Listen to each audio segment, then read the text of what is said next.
ইফতারের সময় যদি এরকমের মজাদার একটা খাবার পাওয়া যায় কার না ভালো লাগে। তো গাইস আজ হচ্ছে কাঁচা আমের বানাবো, জুস বানাবো, সেটাই তোমাদের সাথে শেয়ার করতে চলে আসলাম। বিসমিল্লাহির রহমানির রহিম। আসসালামু আলাইকুম ওয়া রাহমাতুল্লাহ। Welcome back to my another video guys. তো আজ হচ্ছে আমের জুসটা কীভাবে বানাবো সম্পূর্ণই তোমাদের সাথে সেটা শেয়ার করব আমি। ঘরোয়া উপায়ে হাতের কাছে যা থেকে সেটা দিয়ে বানানো যায়, শুধু আমটা হলেই হয়েছে।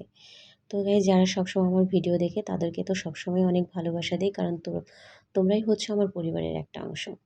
আর যারা এখনও আমার চ্যানেলটাকে সাবস্ক্রাইব করো নাই, প্লিজ প্লিজ তারা আমার চ্যানেলটাকে সাবস্ক্রাইব করে দিবে।